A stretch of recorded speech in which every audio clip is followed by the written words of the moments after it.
High বন্ধুরা, Dipa food and ব্লগে তোমরাকে জানাই সবাইকে স্বাগত। আশা করছি তোমরা সবাই ভালোই আছো। বন্ধুরা, আমিও ভালোই আছি। এই দেখো, আজকে রান্না করেছি হাঁস মাংস আর আলু আলু দিয়ে আজকে আমি হাঁস মাংস রান্না করেছি। দেখছো না কত সুন্দর কালারটা দেখাচ্ছে। কিভাবে আমি রান্না করলে, চলো তাহলে তোমরা দেখতে থাকো ফুল ভিডিও। আজকে তো বন্ধুরা আমি তো হাঁস মাংস রান্না করব। তো এই যে দেখো, আমি প্রথমে একটা হাঁস আমি এখান থেকে ধরে নিব। দেখছো না হাঁস, দেখো কত হাঁস আছে, দমেই হাঁস আছে। এই যে দেখো, দড়ি মুলছে, এই সাইড লেফট সাইড হচ্ছে, ধরতে পারা যাচ্ছে নাই। সবাই ঘেরেছি, ঘেরে ঘরে একটা ধরা হবে। তো আছে দেখো, হাঁস একটা আমার ধরা হয়ে গেছে। তো ধরা কাটা কমপ্লিট হয়ে গেছে। তো এই যে দেখো, আমি রান্না করতে বসে গেছি। প্রথমে আমি আগুনটা ধরা নিয়েছিলি, আগুনটা ধরা কড়াইটা আমি চাপাই নিয়েছি। তার বাদে আমি তেল দিয়ে নিয়েছি, তেলটা আমার গরম হয়ে যাতে এই যে দেখো, আমি পেঁয়াজ কুচি দিয়ে নিয়েছি। তো হাঁস মাংস রান্না করবো না, হাঁসটাটুকু বড় সাইজ ছিল। তার জন্য এই যে দেখো, আমি পেঁয়াজ বেশি পরিমাণে আমি নিয়ে নিয়েছি। তো পেঁয়াজকে আমি লাল লাল করে ভেজে নেব। হাঁস মাংস খেতে বিরাট সুন্দর লাগে বন্ধুরা, দমে টেস্টি লাগে হাঁস মাংস আলু দিয়ে। তো এই যে দেখো, পেঁয়াজটা আমার ভাজা হয়ে গেছে। পেঁয়াজটা ভাজাবার বাদে আমি এক এক করে আমার এখন বাটা মশলাকে আমি দিয়ে দিব। তো এই যে দেখো, খুব সুন্দর আমার পেঁয়াজটা ভাজা হয়ে গেছে। তো প্রথমে এই দেখো, আমি এখন বাটা মশলাকে আমার এখন দিয়ে দিব। তো প্রথমে এই যে দেখো, পেঁয়াজ রসুন আদা আর লঙ্কা বাটাটা আমি দিয়ে দিয়েছি। তো এখন ভালোভাবে আমি এটা কষে নিব, না কষলে এখন গন্ধ করবে রসুনটা। তো তোমরা ভালোভাবে এটুকু ভাজে নেবে যতক্ষণে তেল ছাড়ছে। তেল ছাড়লেই জানবে যে ভাজা গেছে মশলাটা। তো যে দেখো, ওটা আমার ভাজা গেছে। তো আমি যে জিরা ধনিয়া বাটা রেখেছিলি, আর হাঁস মাংস রান্না করবো না, তার জন্য আমি আর গুঁড়াটা দেবো না। গুঁড়াটা দিলে তো ভালো লাগে না, মিঠা লাগে না, টেস্ট লাগে না। তার জন্য যে আমি বাটা রেখেছি, তো বাটাটা আমি দিয়ে নিয়েছি। তোমরাও চেষ্টা করবে যে বাটাটা দিবার, একদম শিলনোড়ায় বাটা নিয়েছি আমি। জিরা ধনিয়া বাটাটা আমি দিয়ে নিয়েছি। তো এটা কম ভালোভাবে ভাজে নিয়েছি। তো একটু কড়াইতে লটকেছে, তার জন্য যে মশলা ধোয়া জলটা আমি এখন দিয়ে দিলে থালা টাল্লা। তো এরকম এটাকেও আমি ভালোভাবে কষে নেব। আর তোমরাও বন্ধুরা কোশিশ করবে যে হাঁস মাংস রান্না করবে না, হাঁস মাংস রান্না করলে যে সকল দিন বাটা মশলা দিতে। গুঁড়া মশলাটাও তো জিরা ধনিয়াটা তো টেস্ট লাগে না, বাটাটা একটু ভালো লাগে। তো এই যে দেখো, আমি এখন দিন দেবো, ওটা আমার ভাজা গেছে। তো এখন আমি গুঁড়া যে হলদি পাউডার দিয়ে দিচ্ছি পরিমাণ মতন, আর লঙ্কা পাউডারটা আমি দিয়ে দেবো। কেন কি জিরা ধনিয়া পাউডারটা দেবো না, আমি ওটা তো বাটে নিয়েছি শিলনোড়ায়। তো বাটা ওটা আমি দিয়ে নিচ্ছি আগে, তাই জন্য যে লঙ্কা আর আমি হলদি পাউডার দিয়ে নিচ্ছি। দেখো, এখন আমি ভালোভাবে ভাজে নেবোটুকু হলদিটা, এখন নাকি হলদিটা বন্ধ করবে। তো এরকম আমি কষে নিয়েছি ভালোভাবে মশলাটাকে।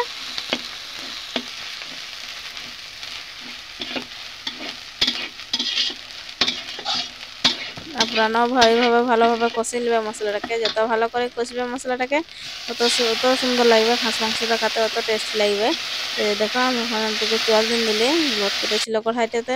তো আমি জল দিন দিলে এখন যে পরিমাণ মতন আমি নুন দিয়ে নিচ্ছি। আগে আমি নুন দিচ্ছি, নুন দিয়ে এটা লাড়াচাড়া আমি করে নেব। কি সুন্দর দেখা যাচ্ছে, দেখছো না বন্ধুরা? এখানে মশলাটার কালারটা দেখো কি সুন্দর দেখা যাচ্ছে। এটা চিকেন মশলাটা আমি এখন দিয়ে নেবো এখানে। চিকেন মশলাটা দিয়ে আমি ভালোভাবে একটু কষে নেবো আরও।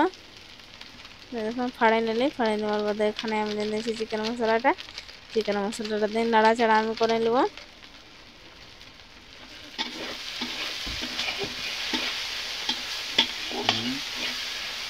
দেখবে বন্ধুরা, যেভাবে মশলাটা কষবে ওইভাবে মাংস ওইভাবে টেস্টটা লাগে। তো মশলাটাই ভালোভাবে কষে নেব। তো এই যে দেখো, আমি এখন আর জল দিন দিলে জল দেওয়ার বাদে আমি একটু কষে নিচ্ছি। দেখছেন, আমার একদম সব কিছু কষা কমপ্লিট হয়ে গেছে। এই দেখো, তেল ছাড়ছে, তেল ছাড়লেই জানবে যে সব কিছু একদম মশলা মশলা ভালোভাবে কষা হয়ে গেছে।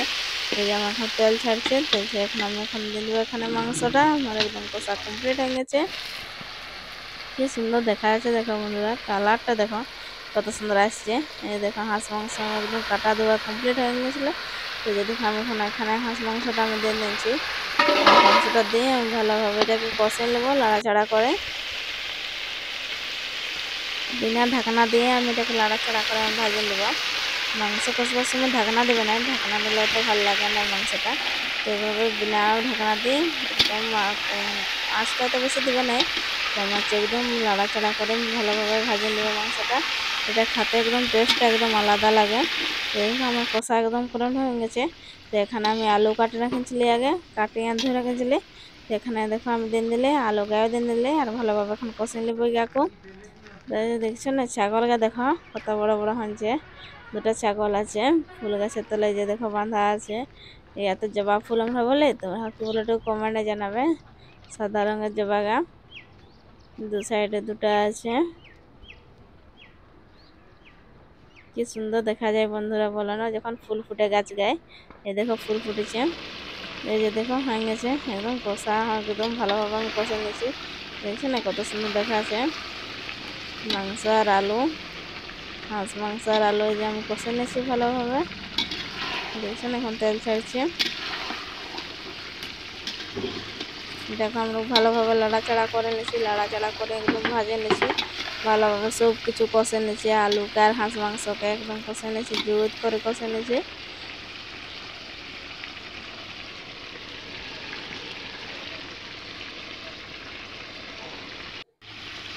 এই দেখো আমার কষা কমপ্লিট হয়ে গেছে। তো এখন এই যে দেখো আমি জল দিয়ে নিয়েছি, পরিমাণ মতন আমি জল দিয়ে দেবো, কেন কি আমি ভালোভাবে কষে নিয়েছি।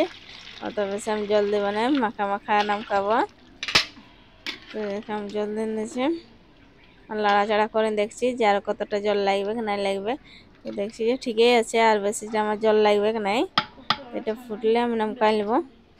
এই যে দেখো বন্ধুরা আমার রান্না কমপ্লিট হয়ে গেছে, আলু দিয়ে হাঁস মাংস রান্না কমপ্লিট হয়ে গেছে। দেখছো না কালারটা দেখো কি সুন্দর দেখা যাচ্ছে বন্ধুরা। আপনারা চেষ্টা করবে বন্ধুরা গুঁড়া মশলাটা দিবে, বাটাটা জিরা ধনিয়া বাটাটা দেওয়ার চেষ্টা করবে।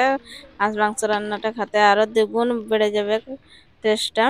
আমি যেভাবে রান্না করি বন্ধুরা, আপনারা একবার বাড়িতে এভাবে হাঁস মাংস আর আলু দিয়ে রান্না করে দেখবে, খেতে একদম খুব টেস্টি লাগবে বন্ধুরা। আমার ভিডিওটা ভালো লাগলে তো বন্ধুরা লাইক কমেন্ট শেয়ার আর সাবস্ক্রাইব করতে ভুলবেন না বন্ধুরা। আজকের জন্য বাই বন্ধুরা, আবার দেখাবো তোমার সাথে নতুন ভিডিও নিয়ে।